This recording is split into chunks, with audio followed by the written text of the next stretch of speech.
ओम शांति। आज 21/11/2020 की परमात्मा के महावाक्य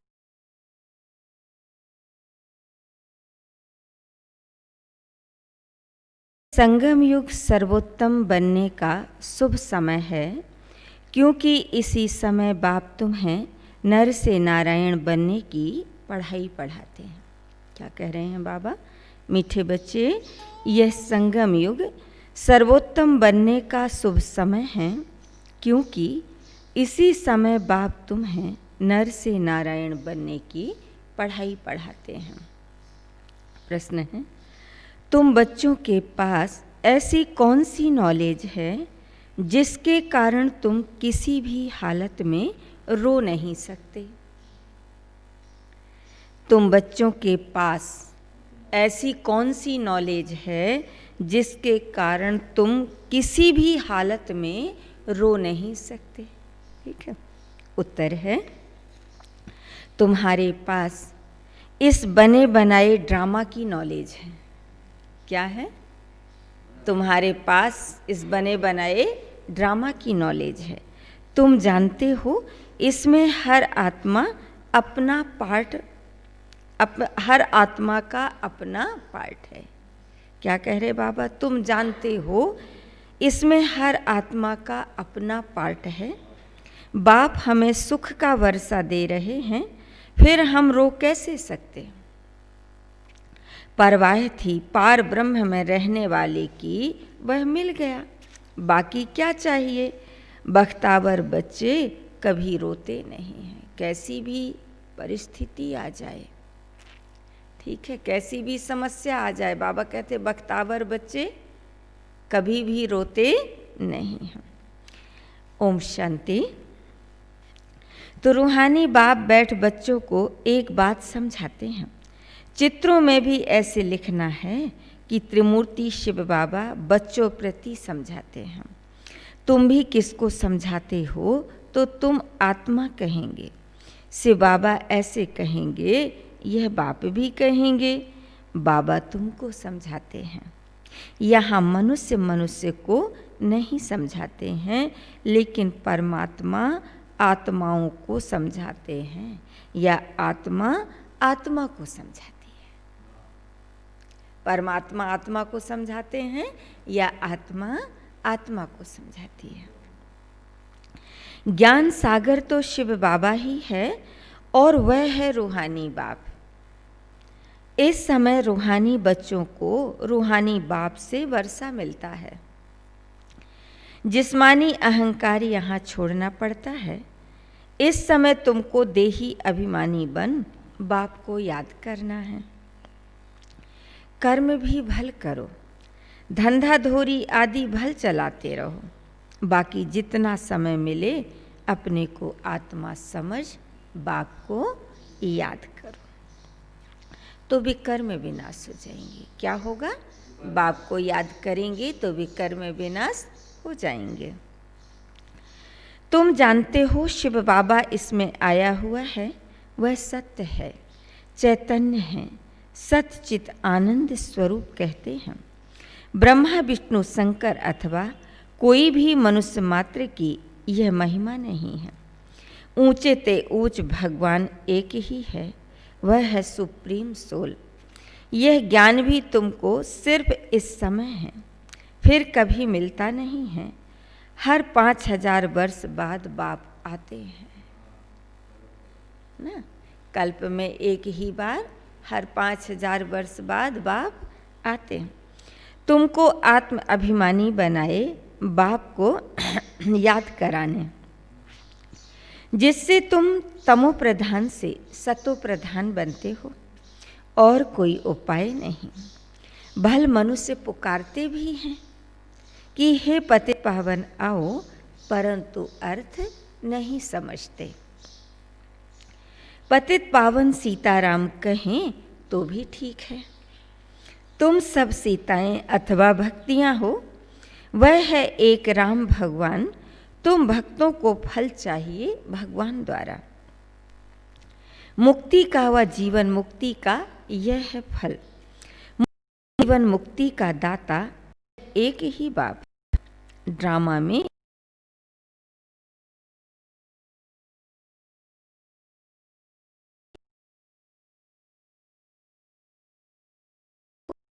और कोई समझ ना सके।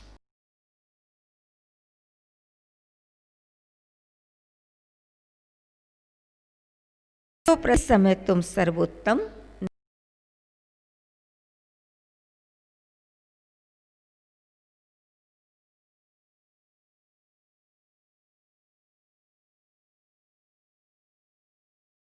नहीं हो, सर्वोत्तम बन रहे हो लेकिन इस समय नहीं हो। बाप तुमको सर्वोत्तम बनाते हैं। यह ड्रामा का चक्र कैसे फिरता रहता है इसको कोई भी नहीं जानते। कलयुग संगम युग, फिर होता है सतयुग। पुरानी को नई कौन बनाएंगे, बाप बिगर कोई बना न सके। बाप ही संगम पर आकर पढ़ाते हैं। बाप ना सतयुग में आते हैं ना कलयुग में आते। बाप कहते हैं मेरा पार्ट ही संगम पर है, इसलिए संगम युगी कल्याणकारी युग कहा जाता है। यह है ऑस्पिशियस, बहुत ऊंच शुभ समय संगम युग, जबकि बाप आकर तुम बच्चों को नर से नारायण बनाते हैं। मनुष्य तो मनुष्य ही है, परंतु दैवी गुण वाले बन जाते हैं। उनको कहा जाता है आदि सनातन देवी देवता धर्म। बाप कहते हैं ये धर्म स्थापन करता हूँ, इसके लिए पवित्र जरूर बनना पड़ेगा। बाबा कहते जो धर्म स्थापन करता हूँ इसके लिए पवित्र जरूर बनना पड़ेगा।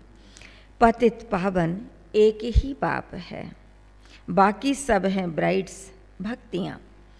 पतित पावन सीताराम कहना भी ठीक है, परंतु पिछाड़ी में जो भी रघुपति राघव राजा राम कह देते वह रॉन्ग हो जाता है।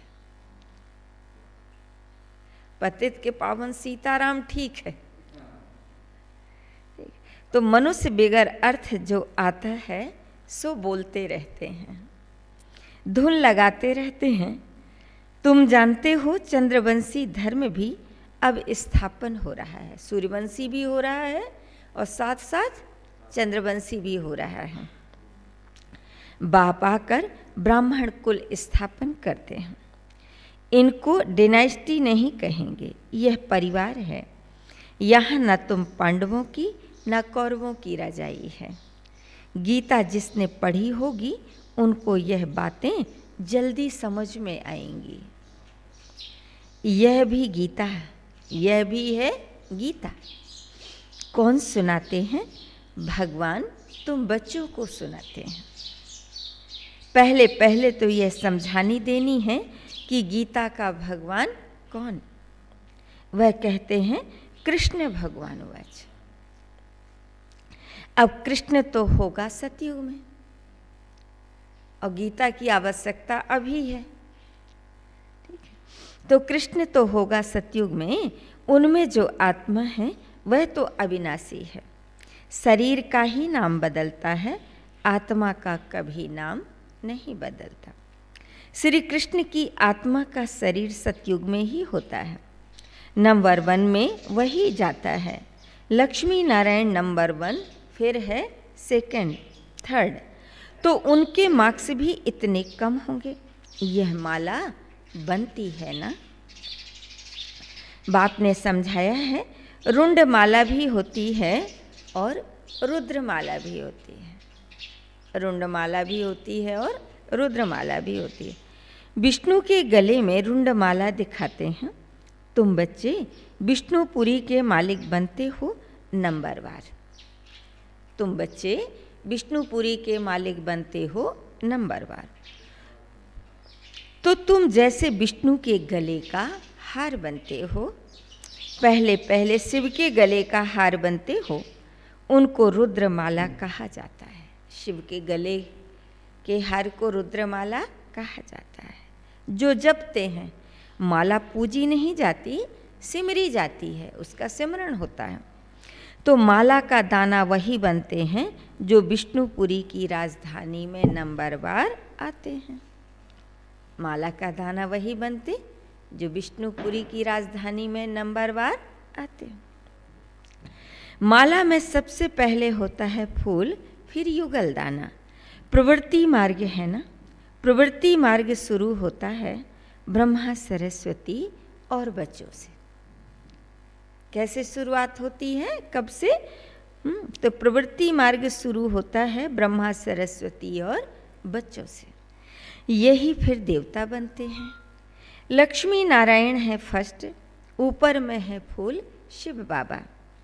माला फेर फेर कर पिछाड़ी में फूल को माथा टेकते हैं।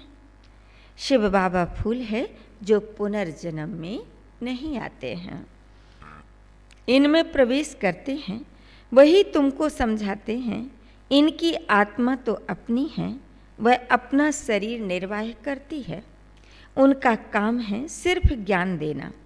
जैसे कोई की स्त्री व बाप आदि मरता है तो उनकी आत्मा को ब्राह्मण के तन में बुलाते हैं। आगे आती थी, अब वह कोई शरीर छोड़कर तो नहीं आती है। यह ड्रामा में पहले से ही नोंद है। यह सब है भक्ति मार्ग। वह आत्मा हो गई, जाकर दूसरा शरीर लिया। तुम बच्चों को अभी यह सारा ज्ञान मिल रहा है, इसलिए कोई मरता है तो भी तुमको कोई चिंता नहीं। अम्मा मरे तो भी हलवा खाओ। शांता बहन का मिसाल है। बच्ची ने जाकर उन्हों को समझाया कि तुम रोते क्यों हो। उसने तो जाकर दूसरा शरीर लिया, रोने से लौट थोड़े ही आएगी। बख्तावर थोड़े ही रोते हैं। तो वहाँ सबका रोना बंद कराए समझाने लगी। ऐसे बच्चियाँ बहुत जाकर समझाती हैं। अभी रोना बंद करो, झूठे ब्राह्मण भी नहीं खिलाओ, हम सच्चे ब्राह्मणों को ले आते हैं। जाकर क्या कहा शांता बहन ने, है कि झूठे ब्राह्मणों को मत खिलाओ, हम सच्चे ब्राह्मण ले आते हैं। फिर ज्ञान सुनने लग जाते हैं, समझते हैं यह बात तो ठीक बोलते हैं। ज्ञान सुनते सुनते शांत हो जाते हैं। 7 दिन के लिए कोई भागवत आदि रखते हैं तो भी मनुष्य के दुख दूर नहीं होते। यह बच्चियाँ तो सबके दुख दूर कर देती हैं। तुम समझते हो रोने की तो दरकार नहीं। यह तो बना बनाया ड्रामा है, हर एक को अपना पार्ट बजाना है। कोई भी हालत में रोना नहीं चाहिए। बेहद का बाप टीचर गुरु मिला है, जिसके लिए तुम इतना धक्का खाते रहते हो। पार ब्रह्म में रहने वाला परम पिता परमात्मा मिल गया तो बाकी क्या चाहिए। बाप देते ही हैं सुख का वर्षा। तुम बच्चों, तुम बाप को भूल जाते हो तब रोना पड़ता है। तुम बच्चे बाप को भूल जाते हो तब रोना पड़ता है। बाप को याद करेंगे तब खुशी होगी। ओहो, हम तो विश्व के मालिक बनते हैं, कैसी खुशी होगी। ओहो, हम तो विश्व के मालिक बनते हैं। फिर 21 पीढ़ी कभी रोएंगे नहीं। 21 पीढ़ी अर्थात पूरा बुढ़ापे तक अकाले मृत्यु नहीं होती है। तो अंदर में कितनी गुप्त खुशी रहनी चाहिए। तुम जानते हो हम माया पर जीत पाकर जगत जीत बनेंगे। हथियार आदि की कोई बात नहीं। तुम हो शिव शक्तियाँ, तुम्हारे पास है ज्ञान कटारी, ज्ञानवाण। उन्होंने फिर भक्ति मार्ग में देवियों को स्थूल बाण खड़क आदि दे दी है। बाप कहते हैं ज्ञान तलवार से विकारों को जीतना है, बाकी देवियाँ कोई हिंसक थोड़े ही हैं। यह सब है भक्ति मार्ग। साधु संत आदि हैं निवृत्ति मार्ग वाले, वह प्रवृत्ति मार्ग वाले को मानते ही नहीं। तुम तो संन्यास करते हो सारी पुरानी दुनिया का, पुराने शरीर का। अब बाप को याद करेंगे तो आत्मा पवित्र हो जाएगी। ज्ञान के संस्कार ले जाएंगे, उस अनुसार नई दुनिया में जन्म लेंगे। जैसे संस्कार लेके जाएंगे उस अनुसार नई दुनिया में जन्म लेंगे। अगर यहाँ भी जन्म लेंगे तो भी कोई अच्छे घर में, राजा के पास व रिलीजियस घर में वह संस्कार ले जाएंगे। सबको प्यारे लगेंगे, कहेंगे यह तो देवी है। कृष्ण की कितनी महिमा गाते हैं, छोटेपन में दिखाते हैं माखन चुराया, मटकी फोड़ी, यह किया, कितने कलंक लगाए हैं। अच्छा, फिर कृष्ण को सांवरा क्यों बनाया है? वहाँ तो कृष्ण गोरा होगा ना। फिर शरीर बदलता रहता है, नाम भी बदलता रहता है। श्री कृष्ण तो सतयुग का पहला प्रिंस था, उनको क्यों सांवरा बनाया है? कभी कोई बता नहीं सकेंगे। वहाँ सांप आदि होते नहीं जो काला बना दें। यहाँ जहर चढ़ जाता है तो काला हो जाता है। वहाँ तो ऐसी बात हो न सके। तुम अब दैवी संप्रदाय बनने वाले हो, इस ब्राह्मण संप्रदाय का किसको भी पता नहीं। पहले पहले बाप ब्रह्मा द्वारा ब्राह्मणों को एडॉप्ट करते हैं। पहले पहले बाप ब्रह्मा द्वारा ब्राह्मणों को एडॉप्ट करते हैं। प्रजापिता है तो उनकी प्रजा भी ढेर की ढेर है। ब्रह्मा की बेटी सरस्वती कहते हैं, स्त्री तो है नहीं, यह किसको भी पता नहीं। प्रजापिता ब्रह्मा के तो हैं ही मुख वंशावली, स्त्री की बात ही नहीं। इनमें बाप प्रवेश कर कहते हैं, तुम हमारे बच्चे हो। मैंने इनका नाम ब्रह्मा रखा है। जो भी बच्चे बने सबके नाम बदली किए हैं। तुम बच्चे अभी माया पर जीत पाते हो। इसको कहा ही जाता है हार और जीत का खेल। बाप कितना सस्ता सौदा कराते हैं, फिर भी माया हरा देती है तो भाग जाते हैं। 5 विकारों रूपी माया हराती है। जिनमें 5 विकार हैं उनको ही आसुरी संप्रदाय कहा जाता है। जिनमें 5 विकार हैं उनको ही आसुरी संप्रदाय कहा जाता है। मंदिर में देवियों के आगे भी जाकर महिमा गाते हैं, आप सर्वगुण संपन्न हो, 16 कला संपूर्ण हो, संपूर्ण निर्विकारी हो। बाप तुम बच्चों को समझाते हैं, तुम ही पूज्य देवता थे, फिर 63 जन्म पुजारी बने, अब फिर पूज्य बनते हो। बाप पूज्य बनाते हैं, रावण पुजारी बनाते हैं। यह बातें कोई शास्त्रों में नहीं है। बाप कोई शास्त्र थोड़े ही पढ़ा हुआ है, वह तो है ही ज्ञान का सागर। वर्ड ऑलमाइटी अथॉरिटी है। ऑलमाइटी यानी सर्वशक्तिवान, ऑलमाइटी यानी सर्वशक्तिवान। बाप कहते हैं, सभी वेदों शास्त्रों आदि को जानता हूँ, यह सब है भक्ति मार्ग की सामग्री। बाप सभी वेदों शास्त्रों आदि को जानते हैं और क्या कहते कि यह सब है भक्ति की सामग्री। मैं इन सब बातों को जानता हूँ। द्वापर से ही तुम पुजारी बनते हो, सतयुग में तो पूजा होती नहीं। सतयुग में पूजा नहीं होती। क्यों नहीं होती सतयुग में पूजा? क्योंकि वहाँ सब पूज्य होते हैं ना। वहाँ है पूज्य घराना, फिर होता है पुजारी घराना। इस समय सब पुजारी हैं, यह बातें कोई को मालूम नहीं है। बाप ही आकर 84 जन्मों की कहानी बताते हैं। पूज्य पुजारी, यह तुम्हारे ही ऊपर सारा खेल रहता है।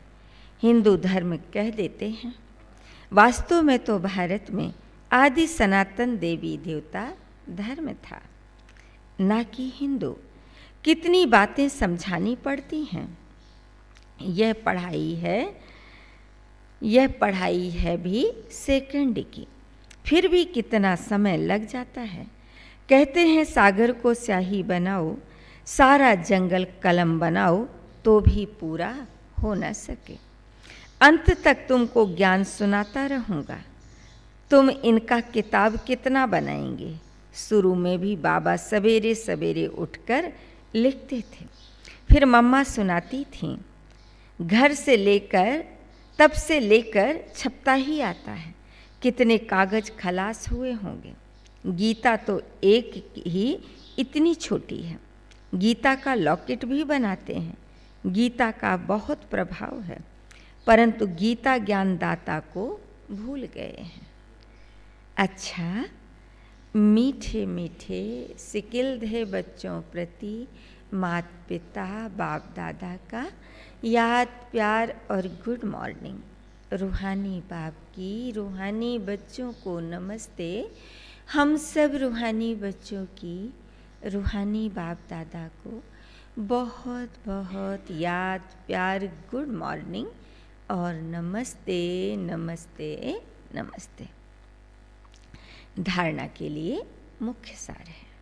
पहला पॉइंट है, ज्ञान तलवार से विकारों को जीतना है। ज्ञान के संस्कार भरने हैं। पुरानी दुनिया और पुराने शरीर का संन्यास करना है। ज्ञान तलवार से विकारों को जीतना है। ज्ञान के संस्कार भरने हैं। पुरानी दुनिया और पुराने शरीर का संन्यास करना है। नेक्स्ट है, भाग्यवान बनने की खुशी में रहना है। किसी भी बात की चिंता नहीं करनी है। कोई शरीर छोड़ देता है तो भी दुख के आंसू नहीं बहाने हैं। वरदान है, ताज और तख्त को सदा कायम रखने वाले निरंतर स्वतः योगी भव।